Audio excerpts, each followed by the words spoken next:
بالله من شرور أنفسنا والسيئات أعمالنا من يهده الله فلا مضل له ومن يضلل فلا هادي له وأشهد أن محمدا عبده ورسوله وخاتم الأنبياء وسيد المرسلين.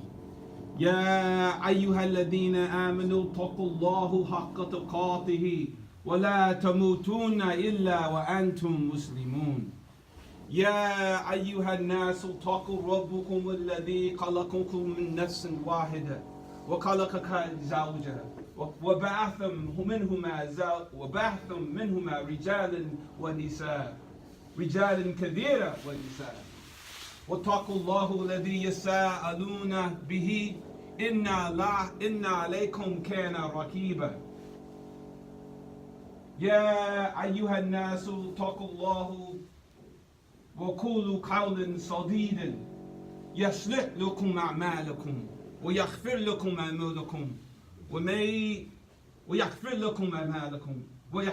ذنوبكم ومن يطع الله ورسوله فقد فاز فوزا عظيما. إن أصدق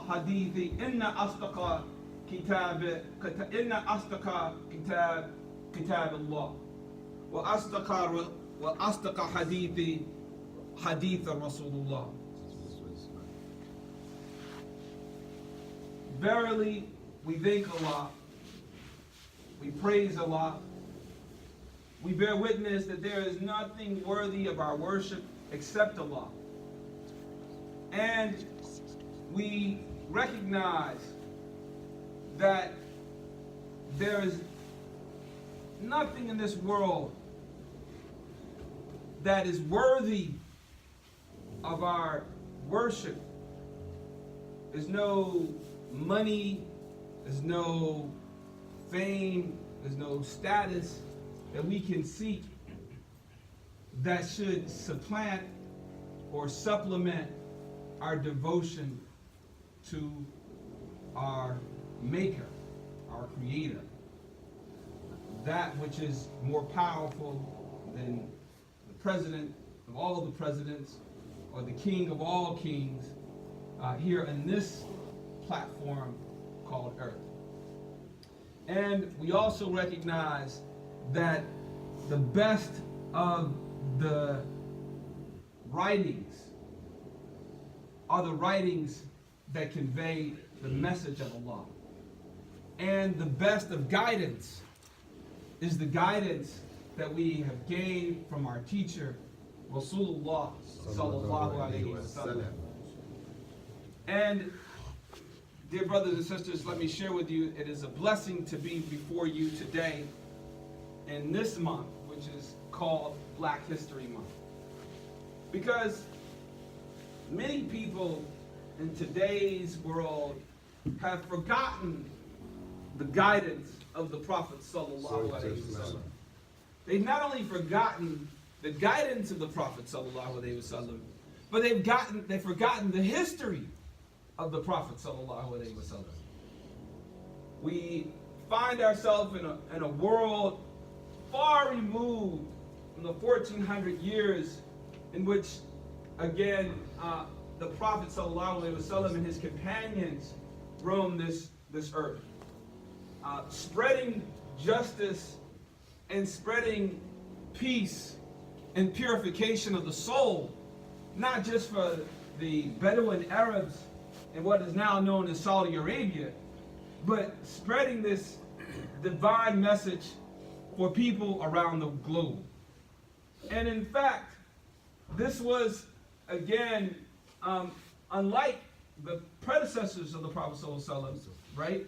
And we talk about the predecessors, we talk about, again, Isa alayhi salam, right? We talk about Musa alayhi salam, and all the others that have come before him. His message, unlike theirs, their message being for their particular people, alhamdulillah, we thank the Creator that this message came for all of mankind. For all of mankind. So again, we can see if there is a kind of a scale, if you will, right? This message of the Prophet sallallahu alaihi wasallam, right, is above, if you will, if there is a scale, above all other messages, right? And so, what is the connection then to this message and the people who are recognized by this month called Black History Month? So just before I get into the connections between the Prophet ﷺ, let us talk about the Black History Month, right? Why is it even something that we need to delve into? And why did the people who came up with this month come up with the month? And the scholars suggest, Carter G. Woodson and others of that time recognized that the black people of this country were being marginalized. And unfortunately, are still being marginalized. And in that time period, it was thought that there was no history of black people. That their history began with them being enslaved here in this country. And so the scholars of that time came up with the thought that it was important to make connections between the black people in this country and all the other people of this country, to show that the people of, again, the melanin, right, which connects us to the people of Africa, is something that should not be shunned, but should be celebrated. And that those people who did not share the melanin, irrespective of their color, were connected by history to those people who did possess the melanin, right? And so that's what, again, Black History Month was founded, predicated upon, right? And indeed, it is relevant also to make those connections for us as Muslims, because again, we have lost the guidance, and many of us have lost the guidance that we gained from the Prophet ﷺ. The guidance in which he was instantly, when you think about his immediate companions were not the wealthy, right? We're not the people who were of status, right? But his immediate companions were who? The poor, the downtrodden, the oppressed, and the people who were enslaved. And when we think about, again, the people who are enslaved, oftentimes we immediately think about black people or African people. But again, the scholars will tell you, again, if you look at the etymology of the word slave, as Dr. Suleiman and Yang, may Allah grant him paradise, rahimahullah, spoke about the people who are referred to by the word slaves are who? The Slavs. The Slavs are not from Africa, but the Slavs are from where? Europe.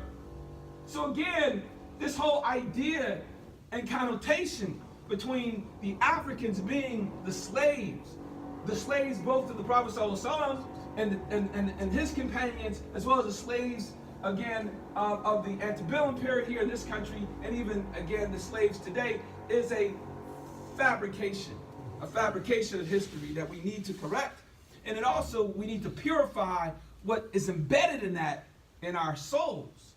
Because what's embedded in this idea of black people being slaves, and therefore everybody who's not being black being above them, is rooted in what some scholars call shaitaniya.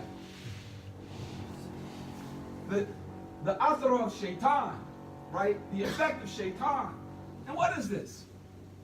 Well, we know that when Allah subhanahu wa ta'ala created Adam alayhi salam, right? You can only imagine the color of that vessel that Adam basically derived from. And I say vessel, what do I mean?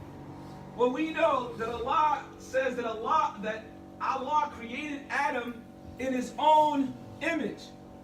So some Christian scholars confuse what that means. They think that Allah, na'udhu billah, created Adam in a way that he looked like Allah. Well, this is impossible, we know, right? Because there's nothing that can look like Allah. But what was meant when it was said that he was created in his image? Alhamdulillah, Mufti Ming has a very beautiful lecture in which he talks about the meaning of that.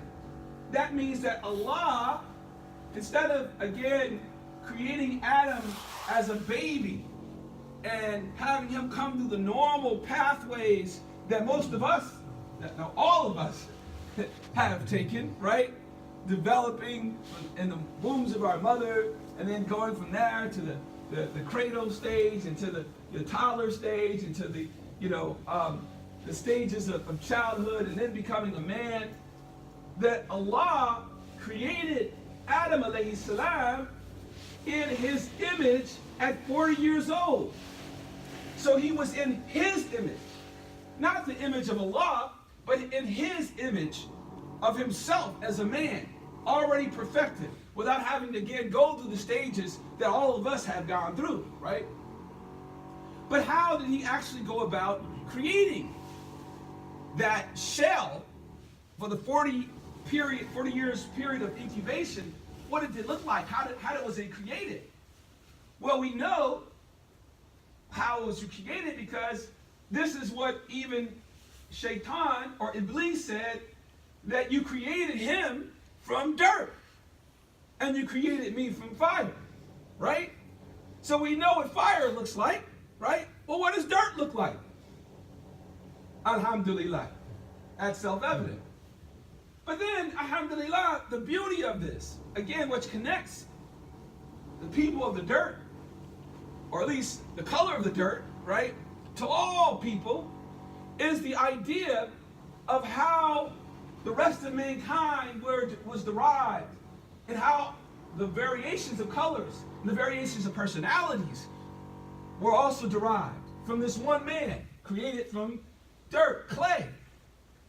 Alhamdulillah, which we know in the earth is beautiful.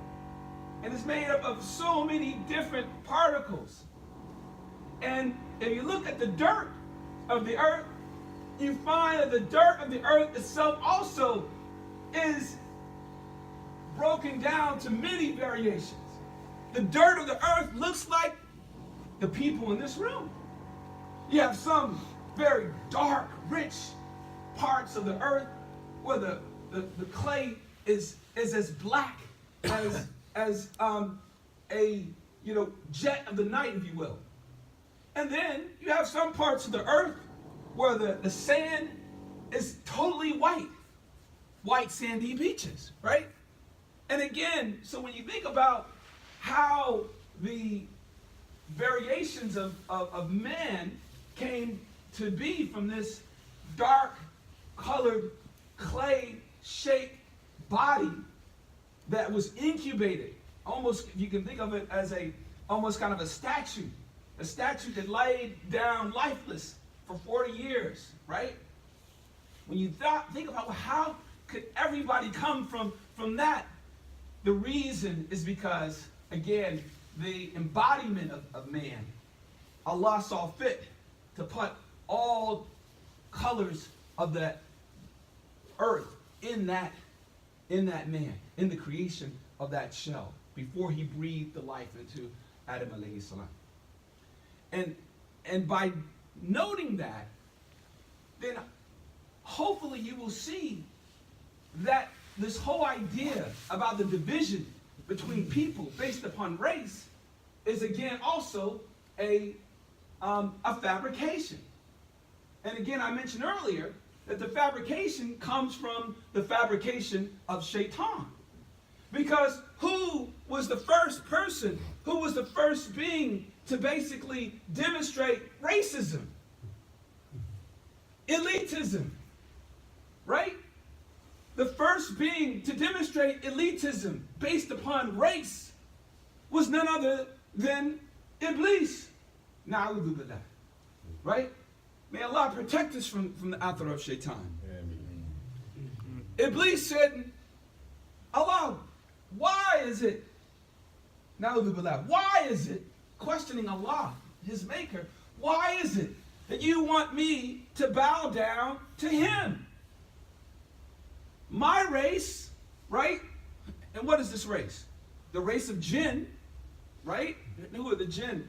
We know that the jinn were people who were created before mankind. So you have the jinn kind, and then some scholars say you also have the bin kind. And the jinn kind, it is said, were created to purify the earth of the bin kind. And the bin kind were wreaking havoc on the earth. And then Shaitan was sent down along with the jinn to eliminate and destroy the bin kind. And so he thought, as a result of, and he did this out of service of Allah, that he was superior. Look what I've done. You know, I've taken care of what you asked, Allah. I've destroyed all these people who are creating facade and destruction on the earth. You know, I'm superior, right? Why would you have me bow down to this man who you made out of earth, right? Dirt, who doesn't have the powers that I have, right? And Allah says, I know what you know not. And this is again a instruction for us. It's an instruction for us, particularly in Black History Month, because we see that what Shaitan promised once he was expelled as a result of questioning Allah is what is rooted in what is called unsuriya or racism even to this day. It is rooted in dividing people and preventing them, right, from working together in the worship of Allah. The same thing, again, that we had at the beginning of mankind still haunts and affects us to this day. So that's, again, a very ancient, pre-so-called Islamic or so-called modern day Islamic reference to the connections between black people and Islam. But what are even some more recent connections? Well, if you think about, again, the Abrahamic faith, Ibrahim alayhi salam being the father of which, we see that Abraham had two families, right? Two families. One was from his first wife, Sarah, and the second was from his second wife, Hajar, alayhim salam. And in these two families, you had two lines of Nabi. You had the prophets that were born from the first wife, or I'm sorry, the second wife, but who had the first child, right? Hajar, right? And that being the Ismaili prophets. And then you had the prophets that were born from the first wife, but who, again, the son was born second, and that was Yaqub, right? Ishaq, I'm sorry, alhamdulillah, astaghfirullah, Ishaq alayhi salam.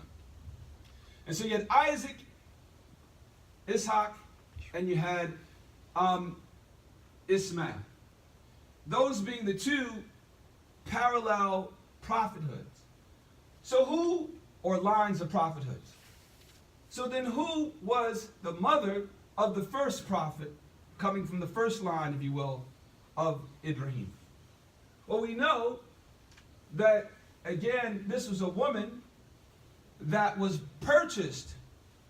And some scholars, especially Sheikh Mufti Mink, speaks about how, again, in the time of Ibrahim, he was being attacked. And so one of the attacks that he had to endure was the attack of his wife, Sarah.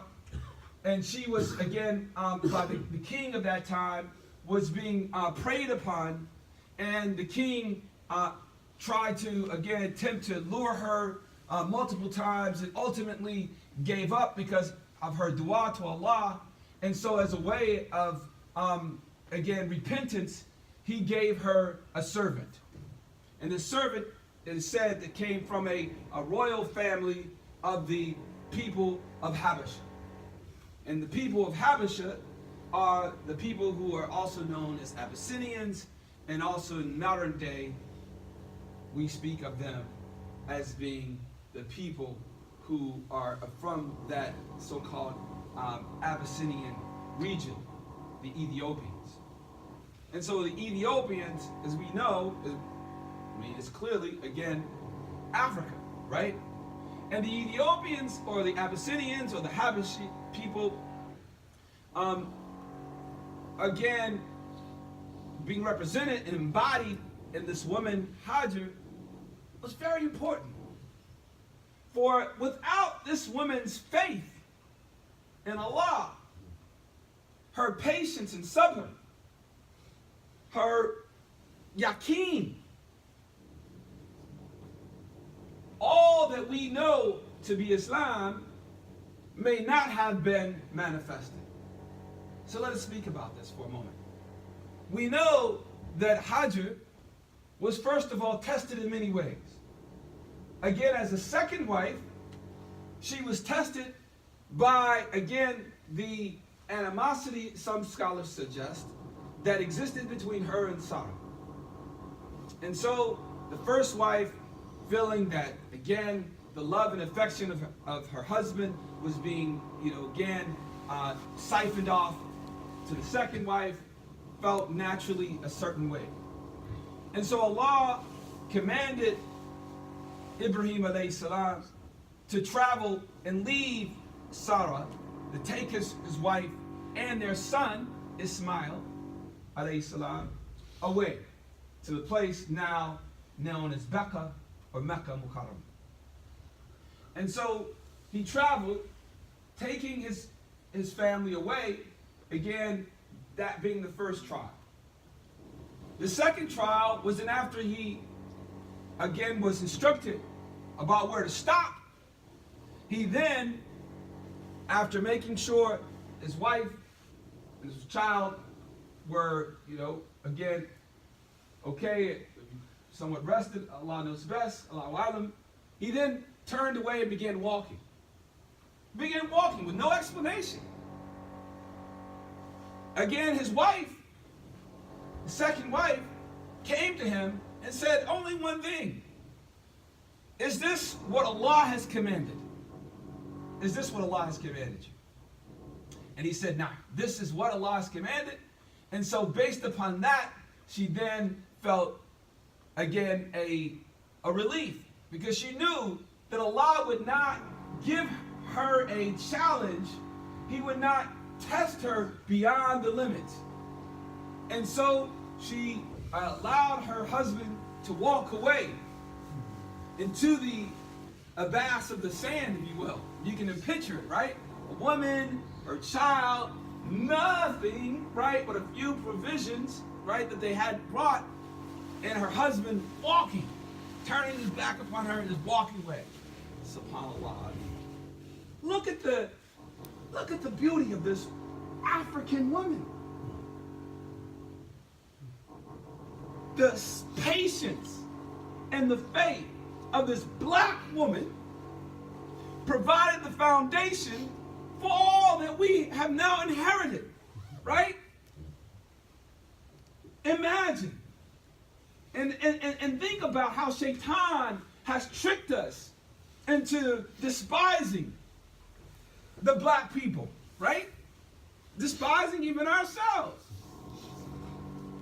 Every time we think about, again, black people, no matter what has happened to them in the years since, we should think about this beautiful, bold, faithful woman, again, in the image of her husband walking away and her being at peace, knowing that Allah was going to deliver her. And it doesn't mean that she was free from anxiety, because we know that, again, when her water and her supplies began to run out shortly after he walked away, she began to feel, as all feel, right, concerned about her child. That caused her to go into the movements that we still follow to this day. The movements of running from Safa to Marwa, right? Looking in one place to see if there was water or people who can help. Then running to the other place. How many times? 7 times back and forth. Alhamdulillah. And then again, the beauty, when we think about, again, every time we think about the scourge of racism and elitism, we should think about the beautiful taste of the water of Zamzam. And how that, again, it was a divine message for us, a reminder even to this day of the beauty of the people that comes from her lineage. And so I want us to think about that and ponder and reflect on that as we think about this month of so-called Black history, and show the connections between, again, the people who are of the melanin, you know, and the people who are not of the melanin, and realize that nothing other than shaitan is what divides us as men and women. And so we should ask ourselves every time we fall into the trap of looking downward or looking upward, ask ourselves, again, are we following, again, the athara of shaitan, or are we going to resist that temptation and ask Allah to protect us? Amen. May Allah have mercy upon us and guide us.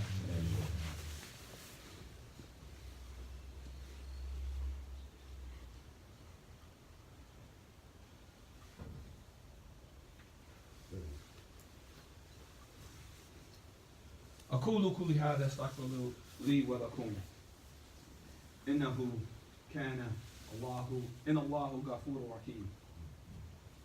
Alhamdulillah, I thank Allah for again the observations that we shared. But I want to bring to you another observation.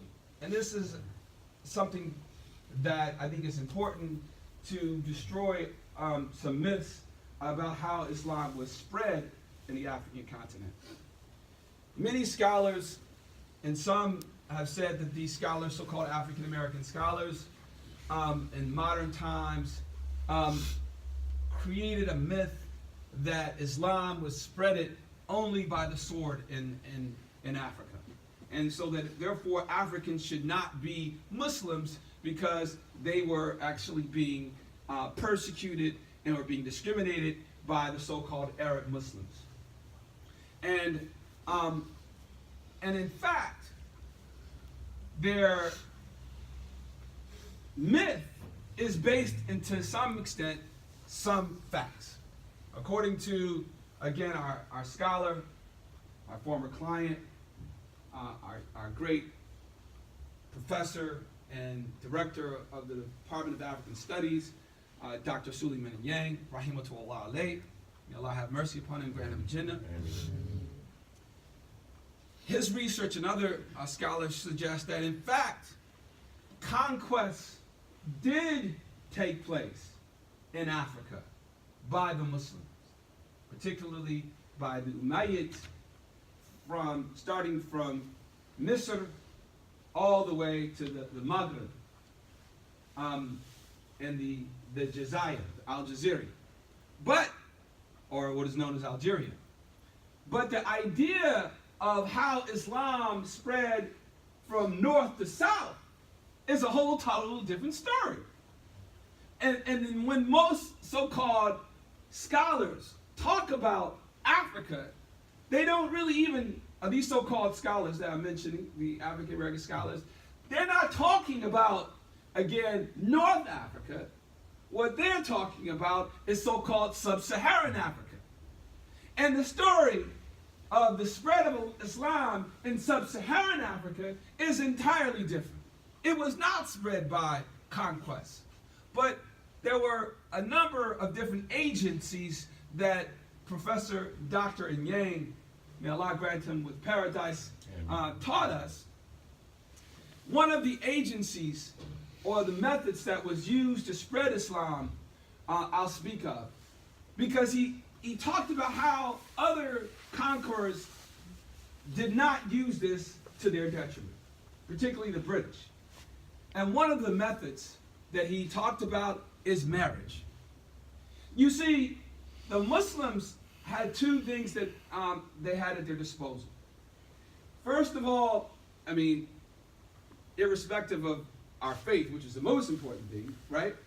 But beyond that, they had two technologies, or one technology and one practice. So the technology of that era, can anybody guess the technology of that era? The technology of that era was none other than the JUMMAH, the humpback camel. Because the humpback camel could actually travel and traverse, again, and the Arabs and the Muslims knowing, again, the idea and the technologies of the caravan, knew how to take that camel, the humpback camel, that again preserved the water in his humpback, right? Knew how to take that across the Sahara. So that allowed them to penetrate the desert that was heretofore impenetrable by the Romans and the Greeks and all the civilizations. That right there, again, was a technology. But then the practice that they used, again, that the people, the Greeks and others, particularly the modern day British and the other Europeans, did not use, the practice was in marriage. They married the people that they came into contact with. And by marrying the people, and again, these are merchants who already had one or two or three other wives, they use this practice to spread Islam by having relationships with the families of the people that they came into contact with. First of all, as merchants, one of the things that was unique and strange to the people who they came into contact with is that they would be engaged in mercantilism and trade, and then when the call of prayer came, they would stop their trade.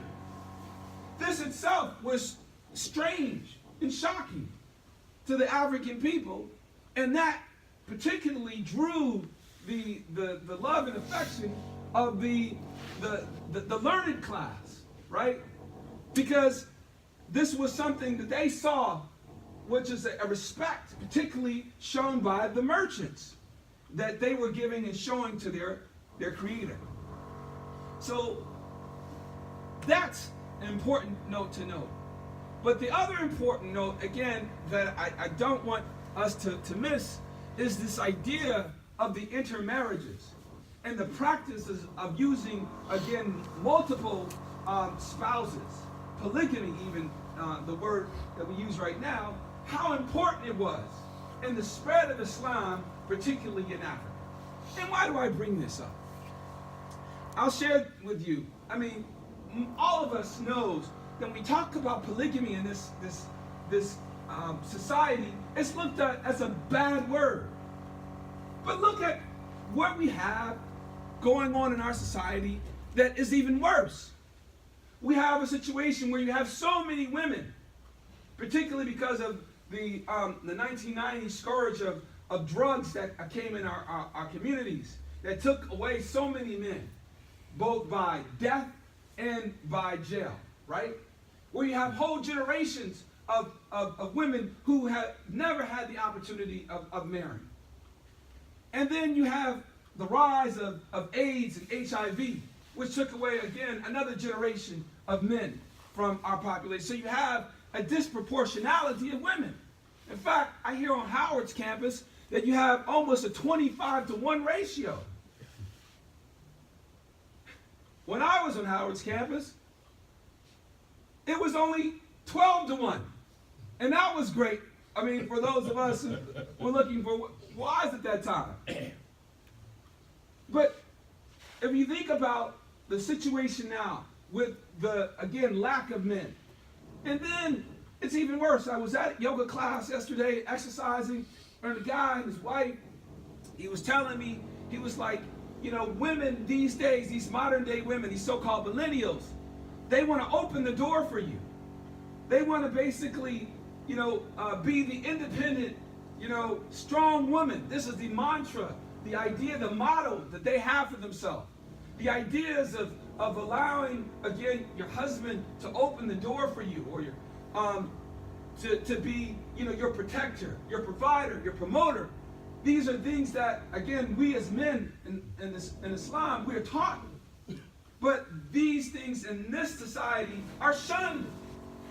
Because by doing that, then you convey to the woman that they are so-called, they're some way subordinate, right? That you are superior to them. And so therefore, because we've taught that women are equal, then by, again, you doing this, it shows that they're not equal, and so therefore you're condemning them, and you're a bigot as a result. This is what we're taught today. And again, alhamdulillah, we know that Allah has said that, again, one of the signs of the end of time is that things that are bad will become good seeming, and things that are good will become bad seeming. And today we see exactly of which Allah speaks. And so, again, as we know, Islam was sent to purify our practices. And one of the things, again, that was included in Islam was the idea of marrying 1 or 2 or 3 or 4 wives. And even some so-called scholars will say today that, again, the ayat in the Quran that speaks of, if you find an orphan and she needs help, then marry 1, 2, or 3 or 4, if you can treat them fairly. They will go on and append almost and say that there's no way you can treat them fairly, so you should never marry 1, 2, 3, or 4. I mean, marry 2, 3, or 4. But look at the opposite. The result is the facade, or the disruption of the civilization that we have today. To the point where women are now, I mean, I was listening to Fox News the other day. They were talking about how women are not only, again, promoting, you know, bisexuality, where they have, you know, attraction to other women, but they are now into an idea called polyandry, right?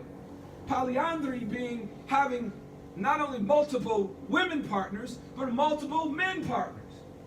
And those of us who have any knowledge about medicine know that the spread of disease, particularly when you think about syphilis of the so-called medieval times, was spread by the so-called polyandric relationships, where women would have multiple sex partners and therefore spread the diseases that were incubated in their wombs to all the men that they came into contact with.